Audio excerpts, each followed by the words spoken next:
Hello বন্ধুরা, কেমন হতো যদি আগুন আর পানি একে অপরের বন্ধু হয়ে যায়?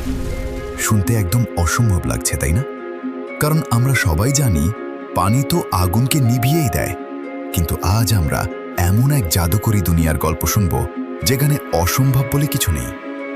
হ্যাঁ, আজকে আমরা 2023 সালের সুপারহিট অ্যানিমেটেড মুভি এলিমেন্টালের পুরো গল্পটা একদম শুরু থেকে শেষ পর্যন্ত জানব। গল্পটা এমন এক শহরের যার নাম এলিমেন্ট সিটি। এখানে 4 ধরনের মানুষ থাকে: আগুন, পানি, মাটি বা গাছপালা এবং বাতাস। শহরের একটা খুব কড়া নিয়ম আছে, এক এলিমেন্ট কখনো অন্য এলিমেন্টের সাথে মিশতে পারবে না। কিন্তু কেউ কি এই নিয়ম ভাঙবে? চলো শুরু করা যাক আজকে দারুণ এই গল্প। গল্পের শুরুতেই আমরা দেখি বার্নি এবং সিন্ডার নামের এক ফায়ার এলিমেন্ট জুটিকে। তারা তাদের নিজেদের দেশ ফায়ারল্যান্ড ছেড়ে নতুন এক জীবনের আশায় এলিমেন্ট সিটিতে আসে। তাদের সাথে থাকে তাদের সবচেয়ে পবিত্র জিনিস, একটি ব্লু ফ্লেম বা নীল শিখা। এটি তাদের ঐতিহ্য আর ভালোবাসার প্রতীক। কিন্তু এলিমেন্ট সিটিতে এসে তারা দেখে শহরটা আসলে ফায়ার এলিমেন্টদের জন্য বানানো হয়নি। বাড়ি ভাড়া নিতে গেলে সবাই তাদের তাড়িয়ে দেয়, কারণ তারা তো আগুন। সব জায়গা থেকে রিজেক্ট হয়ে শেষমেশ তারা শহরের এক পরিত্যক্ত জায়গায় নিজেদের বাড়ি বানায় এবং একটা ছোট্ট দোকান খোলে যার নাম দেয় দ্য ফায়ার প্লেস। আস্তে আস্তে সেখানে আরও অনেক ফায়ার এলিমেন্ট এসে জড়ো হয় এবং জায়গাটার নাম হয়ে যায় ফায়ার টাউন। বার্নি আর সিন্ডারের ঘরে জন্ম নেয় এক মিষ্টি মেয়ে যার নাম এম্বার। এম্বার তার বাবার এই দোকানটাকে প্রচণ্ড ভালোবাসে। বার্নি চায় সে যখন রিটায়ার করবে তখন এম্বার যেন এই দোকানের দায়িত্ব নেয়। কিন্তু এম্বারের একটা বড় সমস্যা আছে, তার রাগ। দোকানে কোনো বিরক্তিকর কাস্টমার এলেই এম্বারের মাথা গরম হয়ে যায় আর সে আক্ষরিক অর্থেই ফায়ার হয়ে যায়, মানে রেগে ব্লাস্ট হয়ে যায়। বাবা বার্নি তাকে বারবার বোঝায়, মা, রাগ কন্ট্রোল করতে শেখো। যেদিন তুমি কাস্টমারদের সাথে রাগ না করে পুরো একদিন দোকান চালাতে পারবে, সেদিন এই দোকান তোমার। একদিন দোকানে থাকে রেড ডট সেল। প্রচুর কাস্টমার আসে। এম্বার চেষ্টা করে নিজেকে শান্ত রাখার, কিন্তু এত কাস্টমারের ভিড় আর উল্টোপাল্টা প্রশ্নে সে আর সহ্য করতে পারে না। সে দৌড়ে স্টোর রুমের বেসমেন্টে চলে যায় এবং সেখানে গিয়ে প্রচণ্ড রেগে ব্লাস্ট হয়। কিন্তু বিপদটা ঘটে এখানে। তার ব্লাস্টের কারণে বেসমেন্টের একটা পুরনো পাইপ ফেটে যায় এবং হুড়হুড় করে পানি ঢুকতে শুরু করে। আর সেই পানির সাথে পাইপ দিয়ে ভেসে আসে আমাদের গল্পের হিরো ওয়েড রেপল। ওয়েড হলো একজন ওয়াটার এলিমেন্ট এবং সিটি হলের একজন ইন্সপেক্টর। সে খুবই ইমোশনাল, কথায় কথায় কেঁদে ভাসিয়ে দেয়। ওয়েড পাইপ দিয়ে ভেসে এসে দেখে এই দোকানের পাইপলাইন একদম অবৈধ আর শহরের নিয়ম ভাঙছে। সে তার রসিদ বই বের করে একের পর এক ফাইন বা জরিমানা লিখতে থাকে। এম্বার তাকে অনেক বোঝানোর চেষ্টা করে যে এই দোকান তার বাবার জীবনের স্বপ্ন, এটা বন্ধ হয়ে গেলে তার বাবা মরেই যাবে। কিন্তু ওয়েড তো ওয়েডই।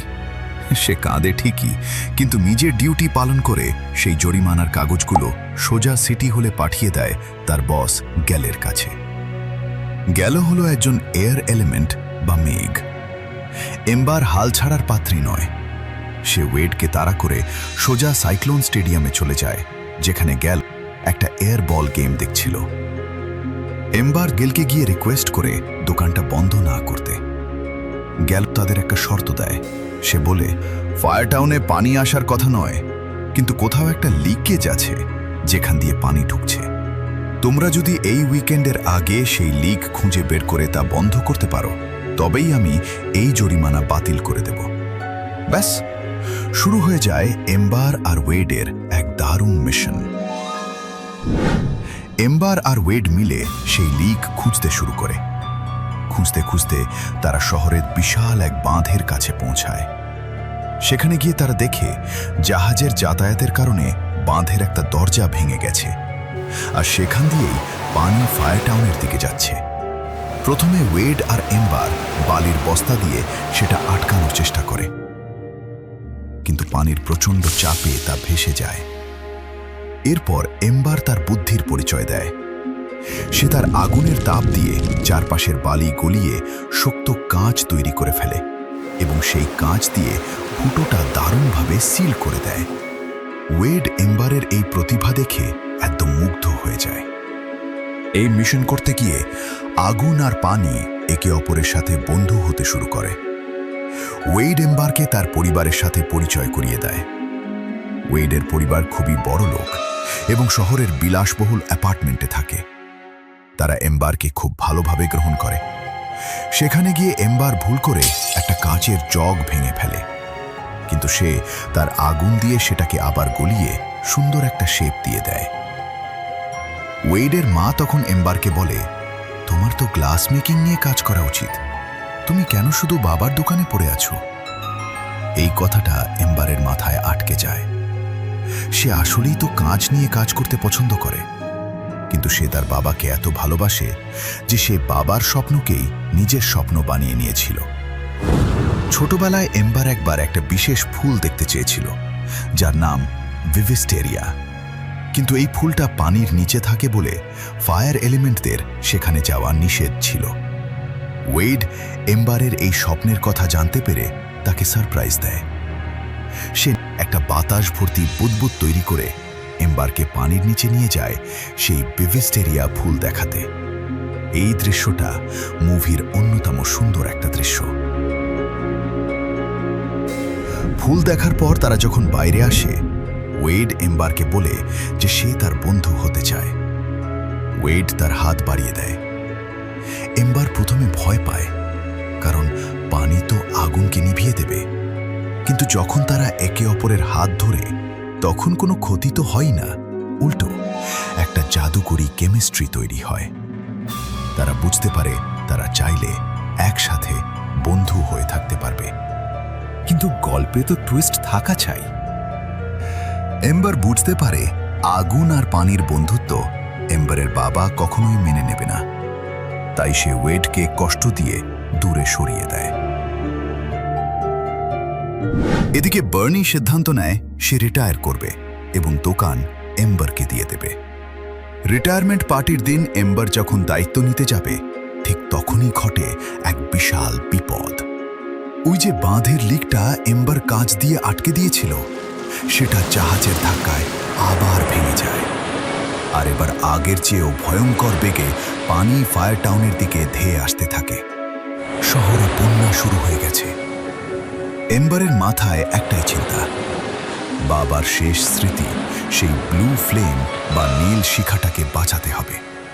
সে দৌড়ে দোকানের ভেতর ঢুকে শিখা টানতে, কিন্তু পানির তোড়ে সে দোকানের একটা ছোট জায়গায় আটকা পড়ে যায়।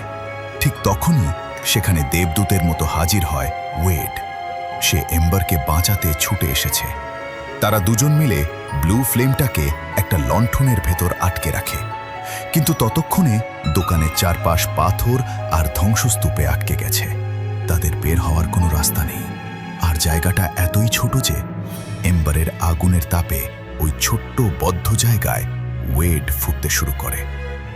ওয়েড বুঝতে পারে সে আর বেশিক্ষণ টিকতে পারবে না। দেখতে দেখতে ওয়েড পুরোপুরি বাষ্প হয়ে যায়। এম্বারের চোখের সামনে ওয়েড গায়েব হয়ে যায়। এম্বার কাঁদতে থাকে। তার মনে হয় সে তার জীবনের সবচেয়ে দামি মানুষটাকে হারিয়েছে। পানি নেমে যাওয়ার পর এম্বারের বাবা মা তাকে খুঁজতে আসে। এম্বার তখন তার বাবাকে সব সত্যি কথা বলে দেয়। সে বলে, বাবা, আমি তোমার দোকান চালাতে চাই না, আমি গ্লাস মেকিং নিয়ে পড়তে চাই, আর ওয়াটার এলিমেন্ট ওয়েড আমার সবচেয়ে কাছের বন্ধু। ঠিক তখন এম্বার খেয়াল করে পাথর চুইয়ে পড়া পানির ফোঁটাগুলো যেন কাঁদছে। মনে আছে ওয়েডের কথা।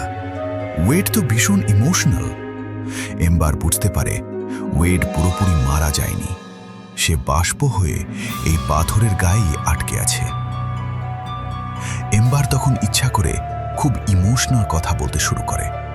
সে ওয়েডের পরিবারের কথা, তাদের বন্ধুত্বের কথা বলে কাঁদতে থাকে। আর সেই কথা শুনে বাষ্প থেকে ফোঁটায় ফোঁটায় পানি জমতে থাকে এবং ম্যাজিকের মতো ওয়েড আবার ফিরে আসে। তারা একে অপরকে জড়িয়ে ধরে। এবার আর এম্বারের বাবাও তাদের মেনে নিতে কোনো আপত্তি করে না।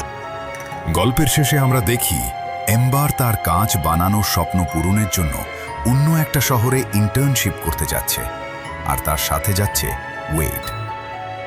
জাহাজে ওঠার আগে এম্বার তার বাবার দিকে ফিরে তাদের ফায়ারল্যান্ডের ঐতিহ্যবাহী সম্মান দ্য বিগ বাও প্রদর্শন করে, আর তার বাবাও তাকে একই সম্মান ফিরিয়ে দেয়। এর মানে হলো বাবা তার মেয়ের স্বপ্নকে মন থেকে মেনে নিয়েছে। এভাবেই আগুন আর পানির এক অসম্ভব বন্ধুত্বের গল্প আমাদের শিখিয়ে যায়, পরিবারকে ভালোবাসা মানে নিজের স্বপ্নকে মেরে ফেলা নয়, বরং একে অপরের ভিন্নতাকে সম্মান করে সামনে এগিয়ে যাওয়াই আসল ভালোবাসা।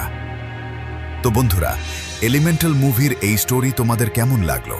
যদি ভিডিওটা ভালো লাগে তাহলে লাইক, শেয়ার আর সাবস্ক্রাইব করতে একদম ভুলবে না। দেখা হবে পরের কোনো ভিডিওতে নতুন কোনো অ্যানিমেটেড মুভির গল্প নিয়ে। ততক্ষণ পর্যন্ত ভালো থেকো। Bye bye.